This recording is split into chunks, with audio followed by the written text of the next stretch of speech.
au Parlement européen. Alors fini les banques, les American Express, Visa et autres PayPal. L'Europe pourrait devenir votre moyen de paiement. C'est en tout cas le projet d'euro numérique qui doit offrir une solution européenne de paiement digital équivalent numérique des billets géré par la Banque centrale européenne. Alors cet euro numérique présenterait plusieurs avantages, celui d'affirmer notre souveraineté monétaire par rapport aux moyens de paiement américains. Il permettrait aussi aux citoyens européens d'effectuer des paiements dans un autre pays et transfrontalier. Et puis, il ne serait plus traçable ou il permettrait d'échapper en tout cas à la collecte de leurs données personnelles. Seulement, les banques commerciales s'inquiètent de voir ce projet porté par la BCE grignoter leur part de marché dans l'univers lucratif des paiements. À peine imaginé, cet euro numérique fait aussi l'objet de fantasmes et de fausses nouvelles sur la fin de l'argent liquide et la possibilité de bloquer des comptes et des paiements. Alors, l'euro numérique verra-t-il le jour et avec quels bénéfices pour les Européens? Pour en parler, nous recevons deux eurodéputés. Fernand Kartheiser, bonjour. Bonjour. Eurodéputé luxembourgeois du groupe conservateur et réformiste. Le Luxembourg qui est évidemment une haute place bancaire et financière, un secteur directement concerné par ce projet. Gilles Boyer, bonjour. Bonjour. Vous êtes eurodéputé français. Vous avez écrit donc pour Renew Europe un document d'orientation sur cet euro numérique. Essayez d'expliquer à nos téléspectateurs en termes simples de quoi il s'agit exactement. C'est de l'argent liquide mais digital. Ça paraît compliqué. Alors si vous me donnez 2 heures, non mais vous avez bien résumé le projet. Il y a deux aspects en fait assez différents mais complémentaires. Le premier, c'est d'offrir aux citoyens européens une alternative d'argent public aux billets de banque. C'est-à-dire de l'argent émis par la BCE, reconnu partout, qui a le même usage que l'argent liquide. Et la deuxième partie du projet, qui est celle que vous avez évoquée, c'est de faire émerger une solution de paiement européenne en alternative à Visa, Mastercard, dont nous sommes aujourd'hui très dépendants, pour que les citoyens européens puissent avoir leurs transactions sans sortir de l'Union européenne. C'est ça les deux aspects qui sont complémentaires et qu'il faut, à mon avis, traiter ensemble. On en a vraiment besoin parce qu'il y a l'argent liquide qui existe. Pourquoi trouver une autre solution ? Oui, alors l'argent liquide, d'abord, elle connaît selon les pays des limitations différentes et des cultures différentes. Selon nos pays, nous avons une culture de l'utilisation de l'argent liquide qui est très différente.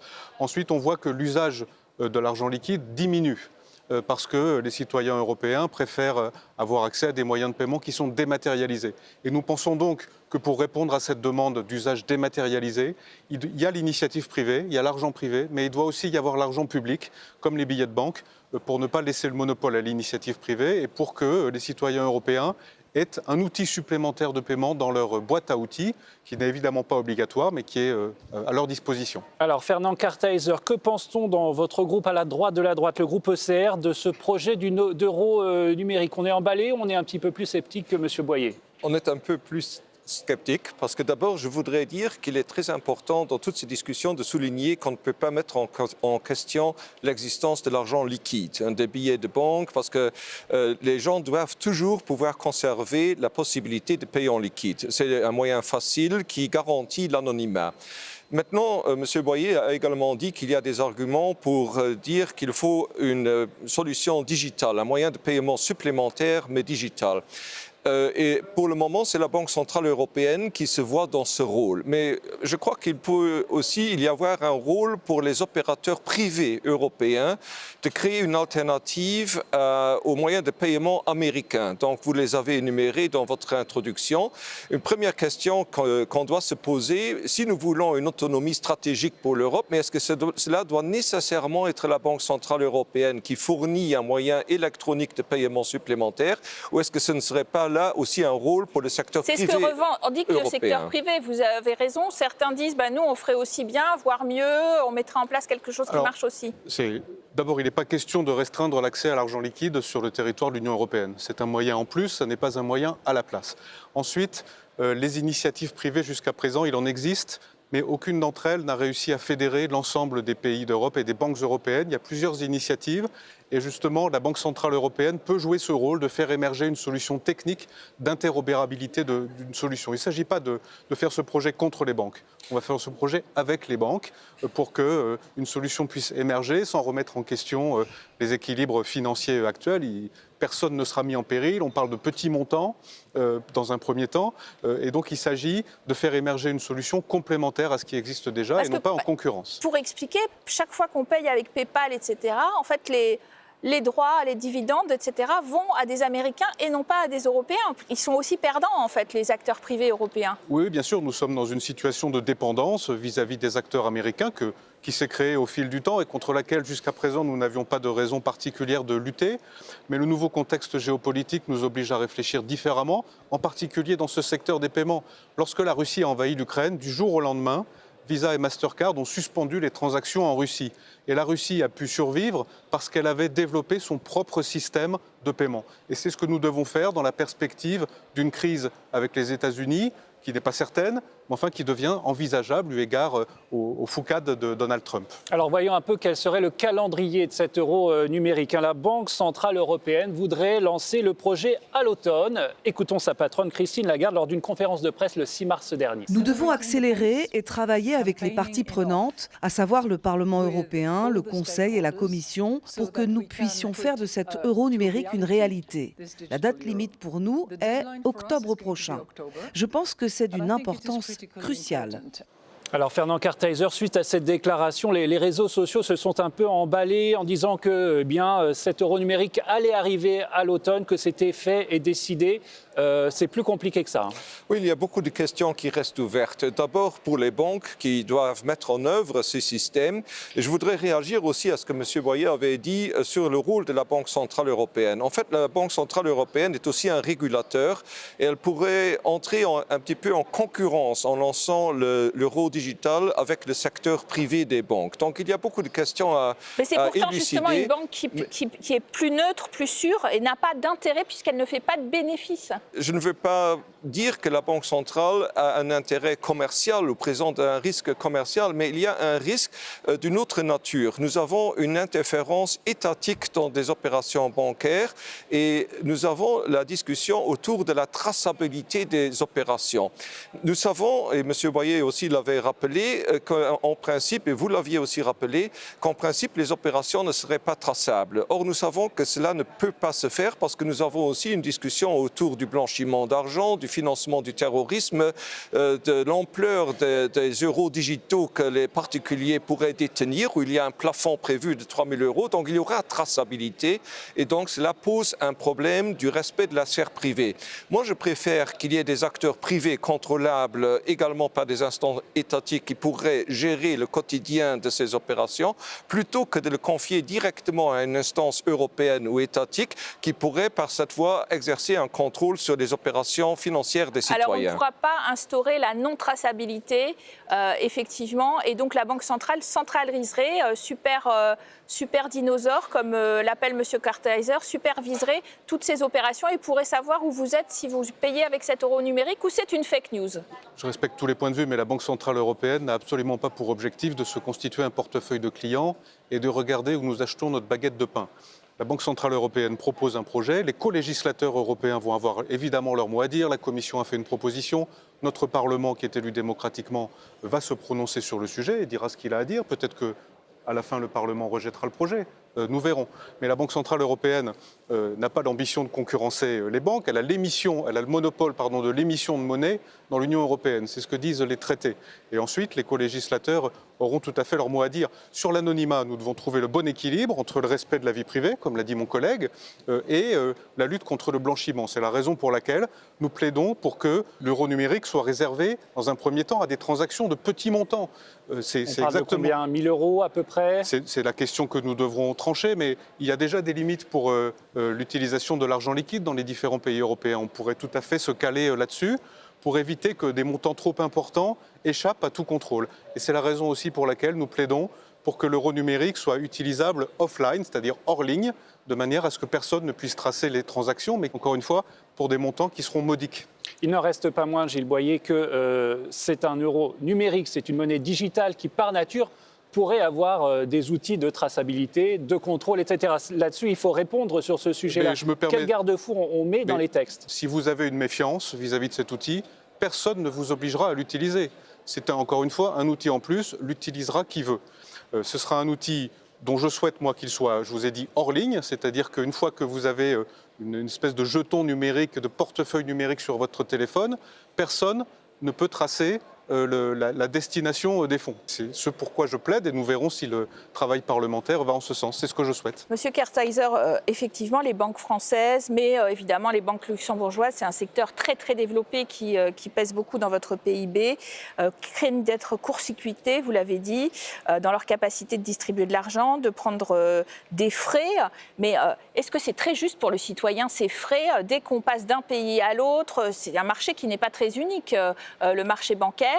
Vous comprenez les critiques par rapport aux problèmes transfrontaliers et de l'Union européenne comme grand marché bancaire? Je crois que l'idée n'est pas fausse d'essayer d'unifier davantage le marché financier européen. Nous avons aussi cette discussion autour d'une Union européenne de l'épargne et de l'investissement, etc. Donc tout cela va dans un sens, je crois, qui est dicté par les évolutions internationales. L'Europe est petite, nos États sont petits et il faut donc essayer de coopérer davantage. Là n'est pas le problème.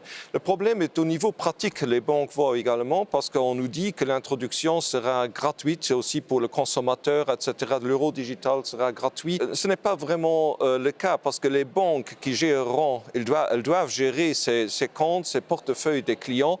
Elles auront des coûts pour le faire, elles devront veiller aux transactions, donc il y aura des coûts informatiques et autres pour les banques. Finalement, ces coûts seront transférés aux commerçants et les commerçants, bien sûr, transféreront les coûts aux consommateurs.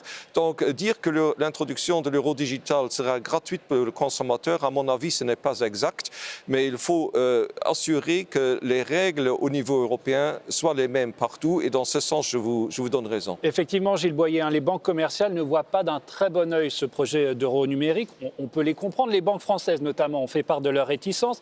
Elles craignent de devoir investir, effectivement, dans un système qui ne leur est a priori d'aucun bénéfice. Vous comprenez ces critiques? Comment est-ce qu'on y répond? En tout cas, j'écoute toutes les préoccupations des acteurs économiques et aussi des acteurs politiques parce que c'est un dossier complexe, multidimensionnel et qui a pris d'ailleurs une tournure un peu passionnelle, il faut bien le dire. Et donc, nous aurons à cœur au cours du travail législatif qui commence avec notre rapporteur de prendre en compte ces préoccupations. Il ne s'agit pas, comme je l'ai dit, de faire ce projet contre les banques, il s'agit de le faire avec elles, en bonne intelligence, pour éviter tout déséquilibre du système et puis pour créer encore une fois un nouvel outil à la disposition des Européens. Et je suis certain qu'on arrivera à la fin à un bon équilibre. Les banques qui ne sont pas plus transparentes que, vous me disiez, plus transparentes que la BCE. Dans le cas des banques luxembourgeoises, le secret bancaire, etc., c'était l'opacité. Il y a quand même un problème aussi de collecte de données, etc., au niveau des banques. Ce ne sont pas des acteurs au-dessus de tout soupçon. Le secret bancaire n'est pas une question d'opacité. Il faut savoir que le secret bancaire ne joue jamais lorsqu'un juge d'instruction demande des renseignements. Donc, dès qu'il y a suspicion d'abus ou de crime, ou je ne sais pas, il n'y a pas de secret bancaire.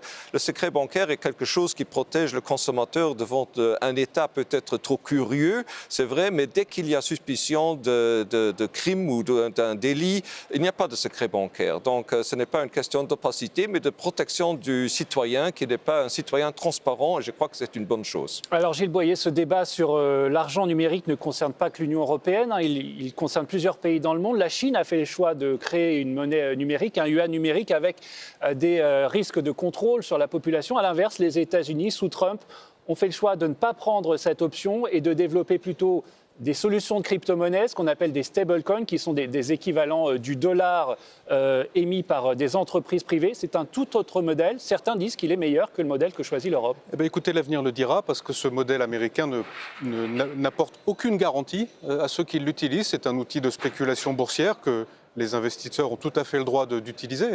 Simplement, ils prennent leurs risques, ils prennent leurs responsabilités. Un jour, ça monte, un jour, ça descend. Un jour, ça grimpe, le lendemain, ça s'écroule.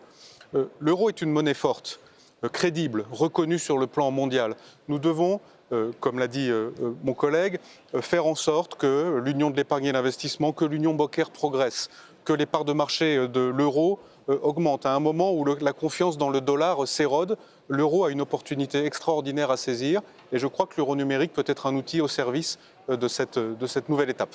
Vous favoriseriez les crypto-monnaies, elles sont très peu développées, 250 milliards de dollars côté américain, 300 millions à peine d'euros de notre côté. Pour les stablecoins en Europe. Est-ce que les stablecoins ça vous paraît une autre piste plus intéressante? Vous savez, il faut garder quand même une idée des proportions. Les crypto-monnaies, les stablecoins, tout cela représente une partie très très modeste des transactions financières. Donc ce n'est pas vraiment le modèle sur lequel nous pouvons raisonner lorsque nous parlons des transactions au sein de l'Union européenne, etc., où tout le monde pourrait avoir un euro digital ou un euro liquide. Nous parlons ici d'une petite frange des consommateurs qui utilisent des crypto-monnaies, 1%, 2%, mais cela ne dépasse pas cela. Cet ordre de grandeur, il est légèrement croissant, mais il n'est pas une alternative à l'euro digital. En plus, nous devons faire attention à ne pas encore créer plus de divisions dans la société entre ceux qui peuvent utiliser des moyens de paiement normaux, des moyens de paiement peut-être l'euro digital, mais qui est encore accessible, et cette crypto-monnaie qui est inaccessible pour beaucoup de consommateurs parce qu'ils n'y connaissent rien, parce qu'ils n'ont pas les moyens de s'en servir. Donc nous devons faire attention en tant qu'hommes politiques de créer des moyens financiers à la portée d'un chacun. Gilles Boyer, le mot de la fin, vous confirmez que le Parlement européen va avoir son rôle à jouer pour fixer un cadre à cet euro numérique et puis il ne verrait pas le jour tout de suite, pas avant 2027 ou 2028 ? Alors je ne peux pas présumer de la date de fin des discussions, mais nous avons un nouveau rapporteur qui doit rendre un projet de rapport d'ici la rentrée de septembre pour répondre à la proposition de la Commission européenne. Ensuite, nous commencerons nos discussions avec tous les groupes politiques pour tenter de trouver le meilleur compromis possible et ensuite essayer de mettre en place l'outil dès lors que nous serons prêts. C'est difficile de dire quand, mais... peut-être pas dans quelques mois, voilà, disons dans quelques années. Merci à tous les deux d'avoir très bien illustré le débat sur cet euro numérique. Merci à vous de nous avoir suivis. Merci Caroline et bonne suite de programme sur nos chaînes.